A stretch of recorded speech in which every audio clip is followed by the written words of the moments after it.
Welcome to the Real News Network. I'm Paul Jay in Baltimore, coming to you from the Real News News Center. Brand new building, almost brand new studio. Well, okay, we're coming to you from temporary digs in what will be the new studio, which we are going to introduce to you soon. In the next week or two, we're going to give you a virtual tour of the new national headquarters of the Real News in Baltimore, which is this amazing 33,000 square foot building. And we are building a new studio and offices and a radio studio. But today we're coming to you in a rather temporary way, and there's likely to be all kinds of technical glitches. So please be patient, because in a few months from now, we will blow your socks off with what we are going to produce. Now, we're going to pick up with the election coverage tonight, and we're going to talk to our guests. But first, let me introduce my co-host, Jihan Hafiz. Jihan has been covering Cairo for us. She's covered Spain for us, and she's going to help me co-host tonight, and she'll be part of the discussion. Thanks for joining us, Jihan. Thanks for having me, Paul. And now we're going to go right to our panel, our first panel of the evening, and there'll be lots of different guests tonight. But first of all, joining us from New York City is Michael Ratner. Michael is President Emeritus of the Center for Constitutional Rights, but I should say tonight he is not speaking on behalf of the Center for Constitutional Rights. He is speaking on behalf of only Michael Ratner.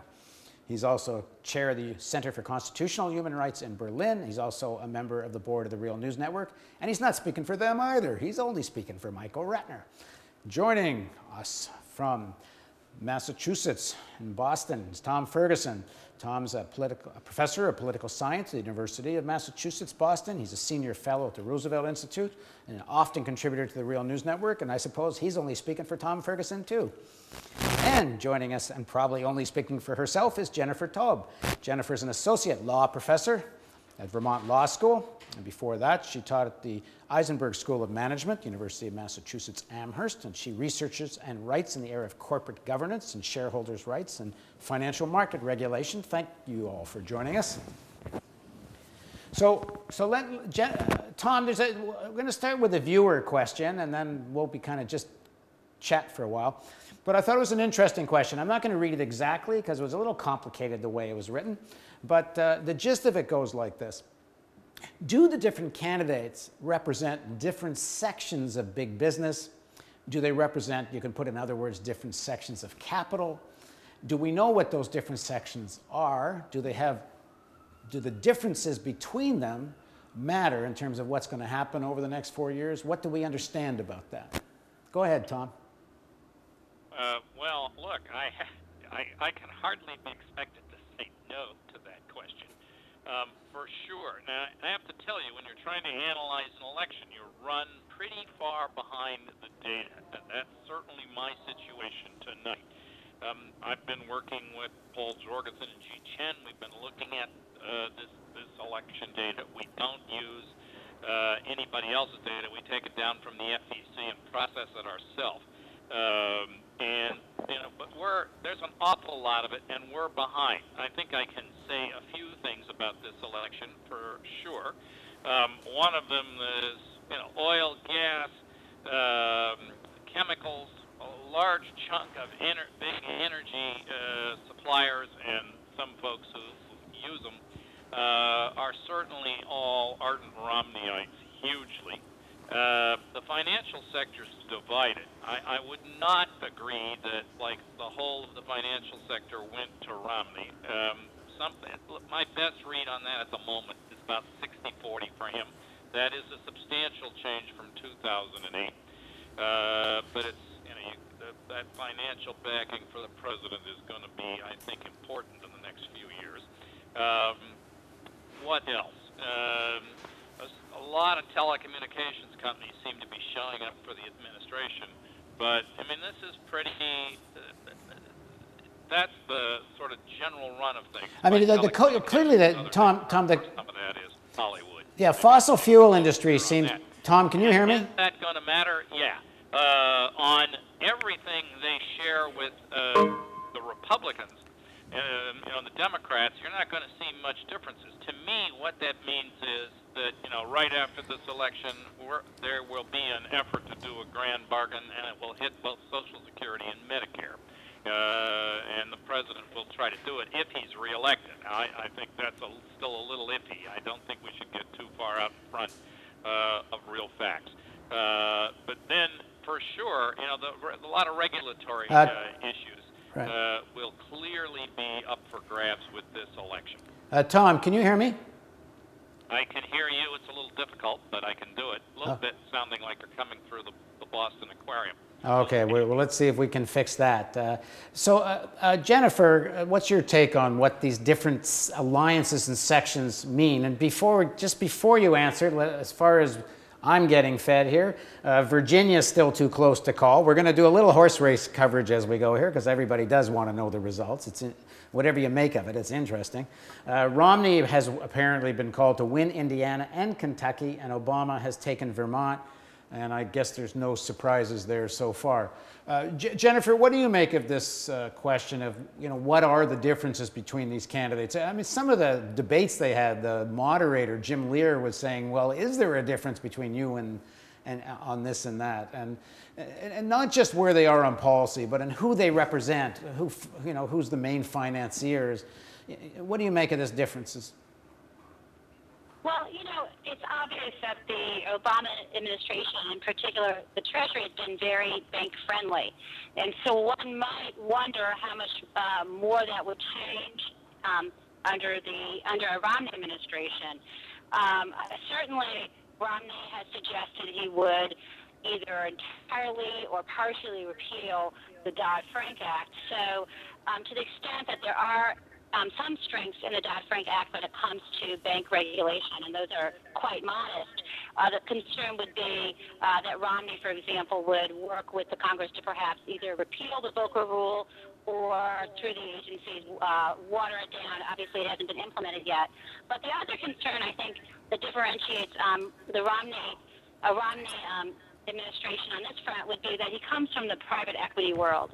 And neither private equity nor hedge funds were really regulated very much under the Dodd-Frank Act, and the limited requirements, there's a possibility that those would be diluted. But I find it difficult to really distinguish them too much because neither candidate has talked about what they will do to further reform the financial sector, or I should probably say reform the financial sector, because we really have not seen much actual change in 4 years.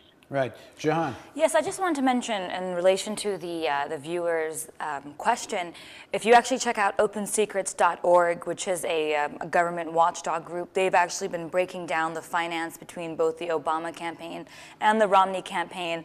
And of course, it's important to not forget that there's also a congressional race underway, and they discovered in their report that this is one of the most expensive campaign cycles in American history. And if you check out the breakdown of that on opensecrets.org, you'll see that there's agribusiness, telecommunications, energy groups. So they sort of have the breakdown in actual numbers there, if that viewer wants to check that out. But is there a sense from that of which way they're going as an industry? I mean, traditionally, Michael, you can comment on this too, and Tom, traditionally big corporations often give to both parties. Exactly. But is that true in this round? But Michael, what's your take on the broader question?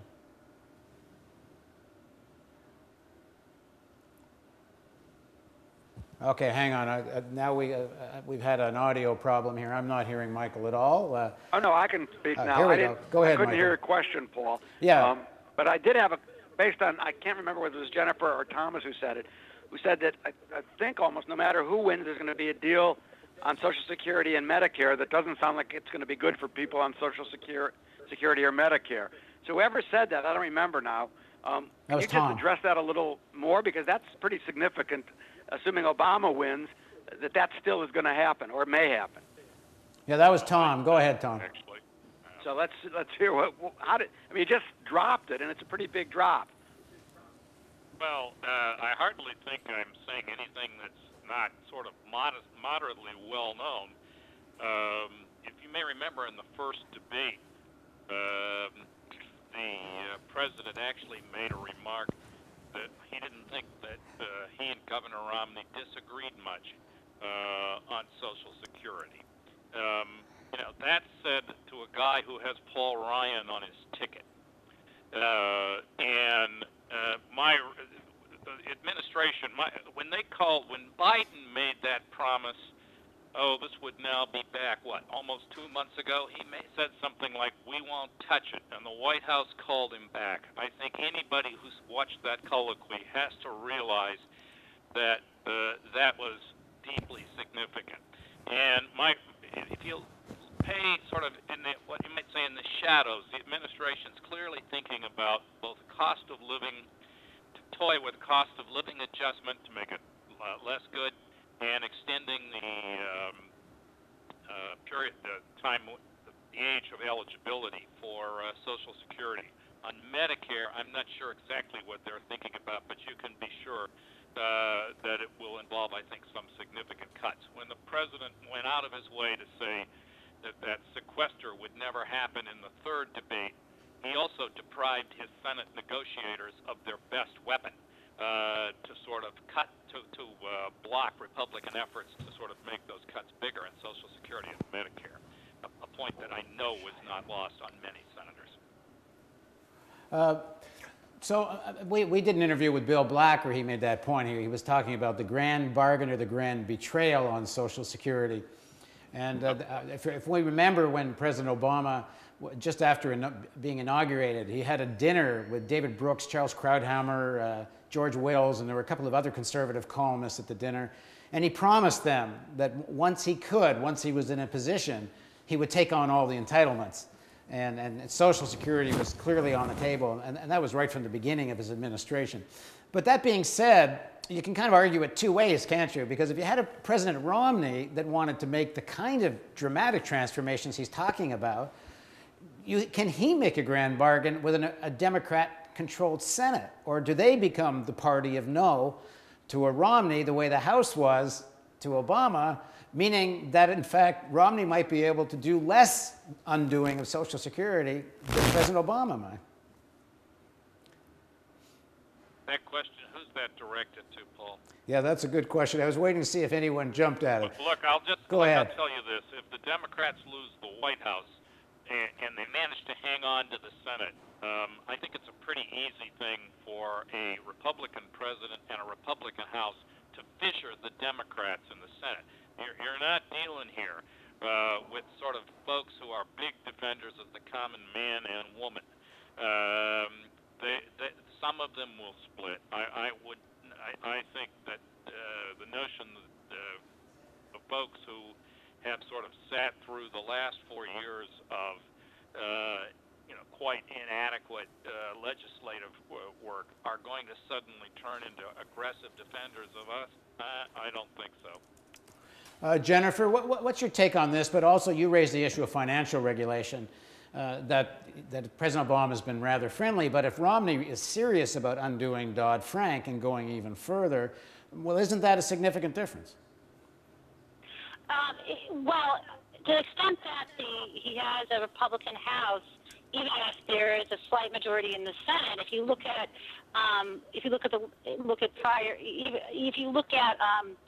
the Obama administration, and you look at the votes on what would have been meaningful reform in terms of either helping homeowners with bankruptcy reform or actually trying to downsize the banks.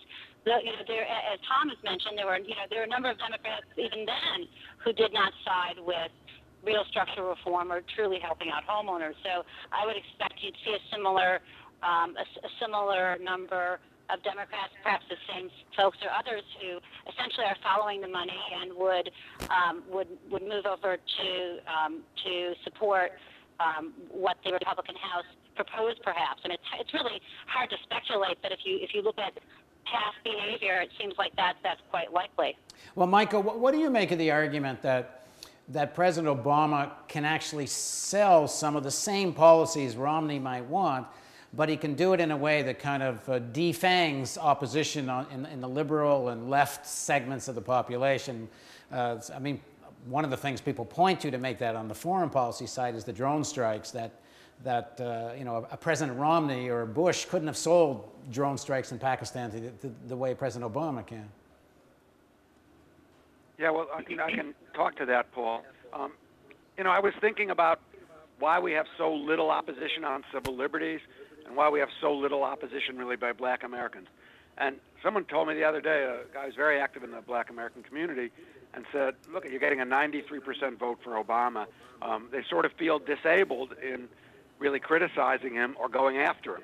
And it's similar on the civil liberties issue. The same people who supported all the work that we do on civil liberties, from closing Guantanamo to stopping drones, all those kinds of issues, those people are Obama supporters. And so we've essentially disabled, in my view, two of the communities that we need. And that's why when you say he may have an easier time disabling the liberals as he passes different kinds of financial stuff, I think that's more than conceivable. Now, but what do you make of that, even if that's true, that the foreign policy gang and others that President Romney might attract around him, people like a John Bolton and many of the people that were involved with the Bush-Cheney government, that these people have such an aggressive agenda to project American power, essentially regime change agenda. Like if you take Iran, it seems to me that President Obama has made it clear that unless Iran is really heading towards a bomb, and there's clear evidence they've made a decision to produce a bomb, he's not going to launch a war against Iran. People like John Bolton and those people who apparently are going to be around Romney, they want regime change. It's not really just about some bomb. Doesn't that make a significant difference between what either president might do, at least on the foreign policy side? From my point of view, I think, certainly on two kinds of issues. One is the issues I mentioned, whether you talk about, drones or closing Guantanamo, military commissions, warrantless wiretapping, prosecution of whistleblowers. Those, I don't think you could slip a piece of paper between the two candidates on those issues. We're not going to move on either of those issues at all. On the foreign policy issues, I tend to think that what happened after 8 years of Bush, and why maybe, both Jennifer and Thomas can talk to this, why maybe some of the hedge fund people and other financial people started to support Obama is because the policy was just too harsh, too aggressive, putting us into too many wars. And so my sense is that same restraint will be on a Republican administration. And when I say restraint, I don't consider it great restraint. Obama's increased the number of drones by 7 times what Bush has done in half the amount of time. And he's invaded Libya without congressional consent. I don't consider that great restraint. But I do think that the U.S. got burned quite a bit by the combination of Iraq and Afghanistan. And I don't foresee that.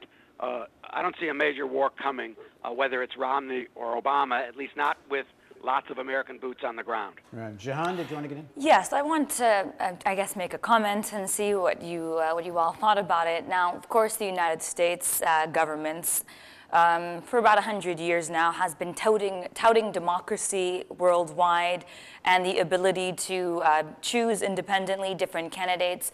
But it seems the United States government has been stuck in a two-party system for decades.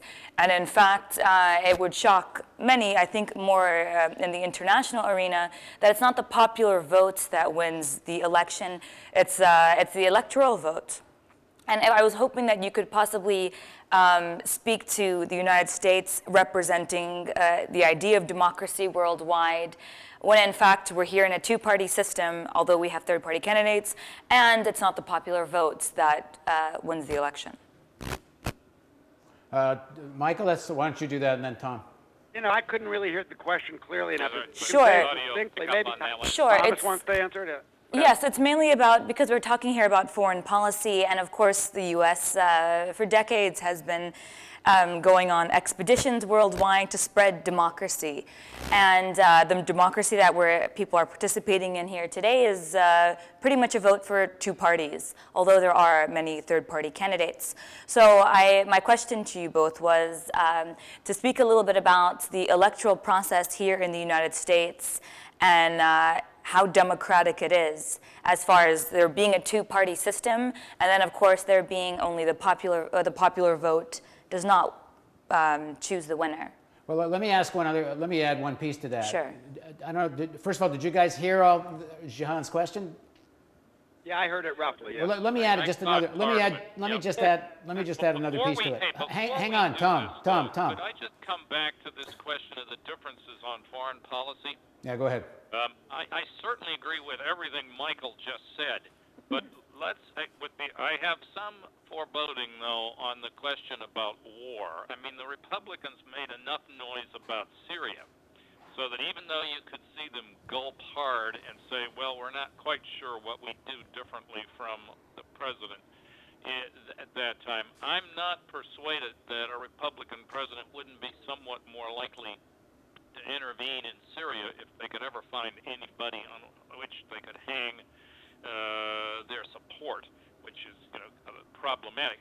The other thing is, no matter how you slice and dice any particular Middle East issue, Iran or Syria, the Romney folks made an absolute flat commitment to vastly enlarging the Navy. Now, look, navies are very expensive. I mean, when you see a load of Tomahawk cruise missiles going off some American ship in the Persian Gulf, think dealer display floors full of Mercedes-Benzes. I mean, that's a big chunk of Social Security, medical care, education spending, and everything else. I mean, you cannot build up the U.S. Navy on anything like the scale they talked about and have much of a social program in the United States. And, then I suppose you can say, well, did they really mean it? I suspect that they do. And moreover, you can see in the way the battle has been fought inside the Congress over spending. I think it's fair to say that the Republicans are sort of busting out all over to try to sort of push up defense spending. In that sense, there is, I think, some substantial difference between these parties yet. For all of the, both the commonalities and what are, from the standpoint of most people, not all that big differences in many economic issues. Right. One issue on the defense spending, I'm not as, I don't know as much about that. Although I think that on this so-called compromise that Obama had a while ago on the taxes, that he stuck that in there because he knew it would be unacceptable and not palatable, and they'd have to go back to the table. But on Syria, I think there's probably as many liberal Democrats, the likes of who believe in humanitarian intervention, and will want to go into Syria for that reason. And so I think the constraints are not about the Democrats or Republicans, because I think there's probably the people on the Obama administration who went into Libya on that theory will want to go into Syria. And I think the bigger constraints are China, Russia, and what it'll do to the Middle East. I mean, the U.S. is already obviously giving some support. That's one constraint, is China and Russia. And the other constraint, I think, is that there's been significant amount of information that the people that are involved either with Al-Qaeda or similar kinds of groups. And I think there is some fear now of the blowback that has happened throughout the world as we arm those groups and they get involved. So I don't know the answer, obviously, Thomas, on that, but I just think the risks are probably not much greater than the humanitarian intervention people sitting with Obama right now. Well, that does force you to pay no attention to all those Republican senators who were calling for intervention, and then Romney's non-disavowal of that.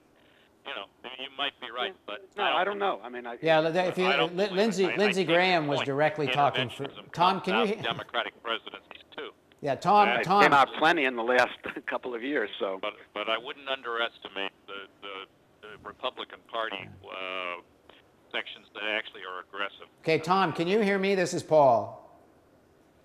Okay, we're having a sound problem here. The guests don't seem to be hearing me. Tom, are you hearing me? Barely. I mean, I can hear you, but badly. It has the quality of an operatic singing. That is to say, it's not quite sure what the words are. We like the music.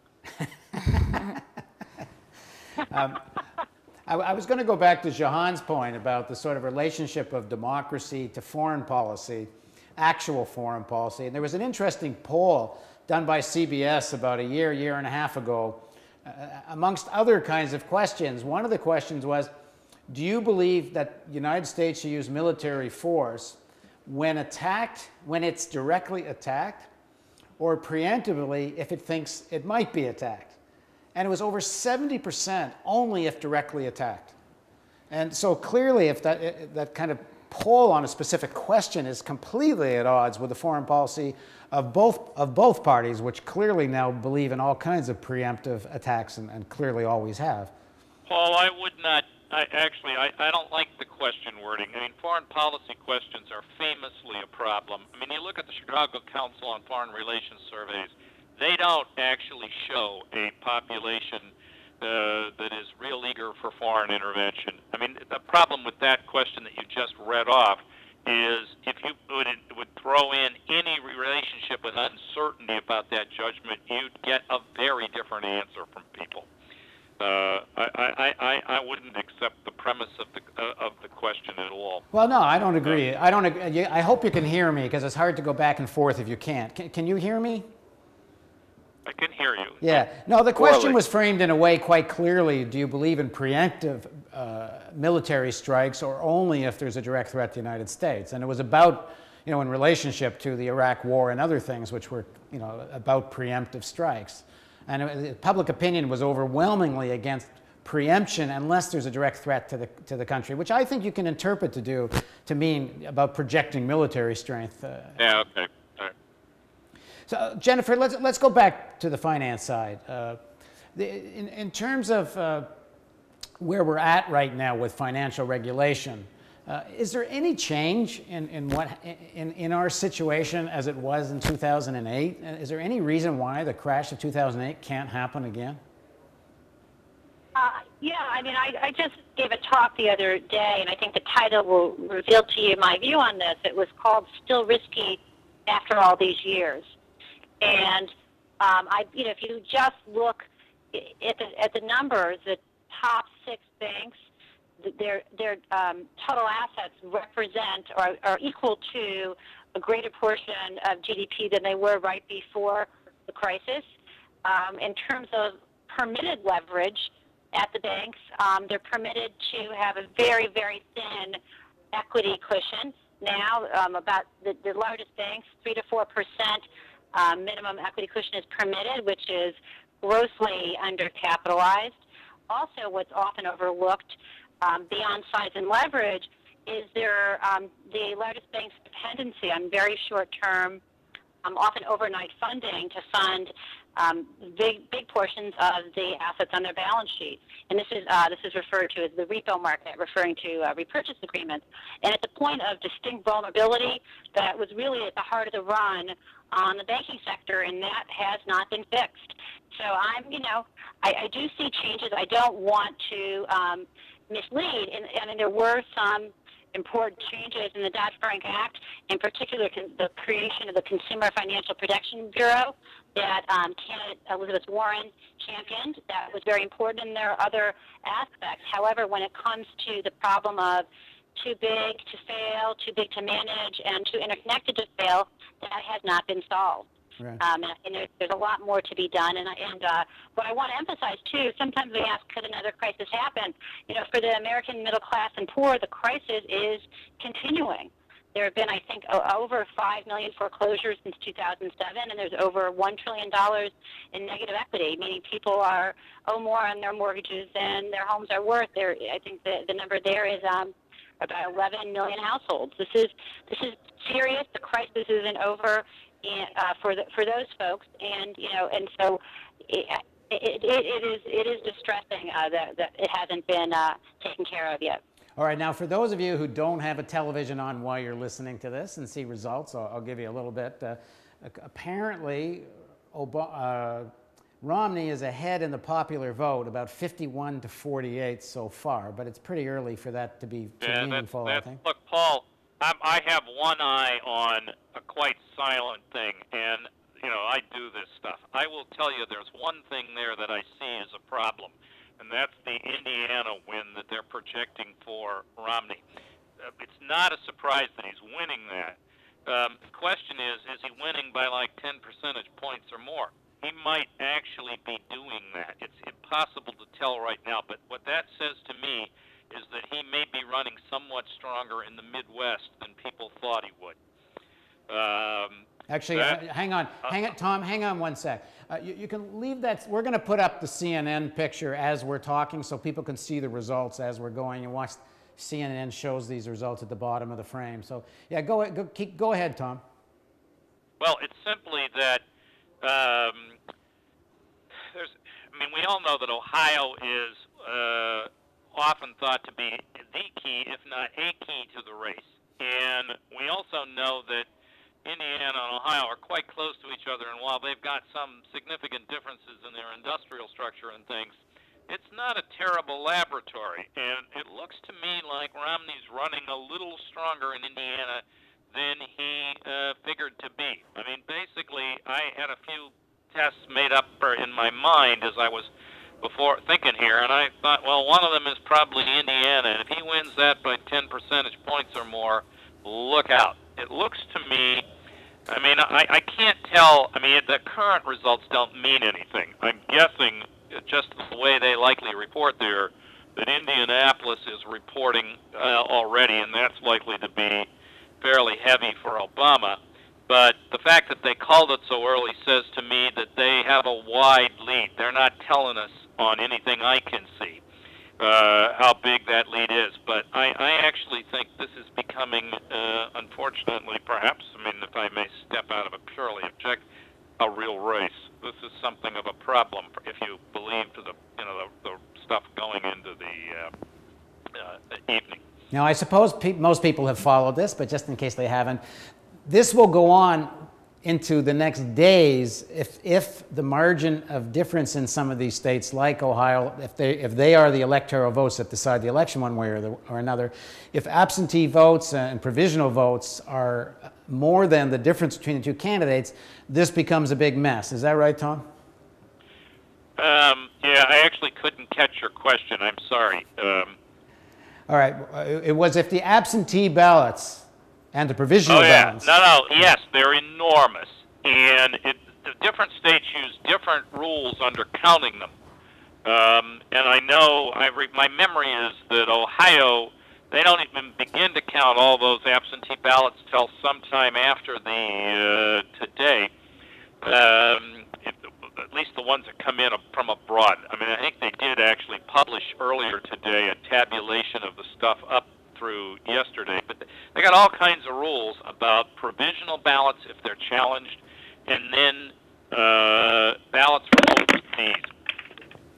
And I mean, each state's different on this. You're looking at a state crazy quilt. I mean, I don't know any generalization that's applicable to be absolutely sure. Okay, Shahan, you want to get in? Yeah, I just want to chime in on that because last week, or I believe maybe 2 weeks ago, both campaigns, Obama and Romney, hired an army of lawyers in case something like this happened. So I think they're very prepared, and they were aware that it was going to be a race and razor thin in some instances, especially in the swing states.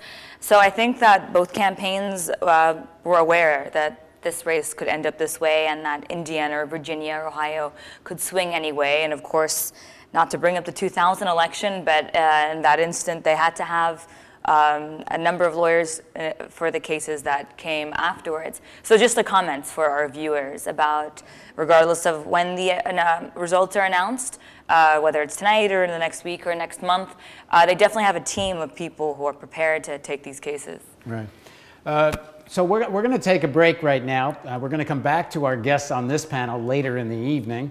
And Tom, we're going to keep coming back to you, sir, for some analysis of the results and the process. So thank you all for joining us, Jennifer, Michael, and Tom. And we'll Thank you. And we'll be back soon. And thanks to my panelist friends here. So we're going to take a little break. We're going to run a little, like a promo, and we're going to bring some guests into the studio. And then we're going to carry on with the real news programming. So please join us in a minute.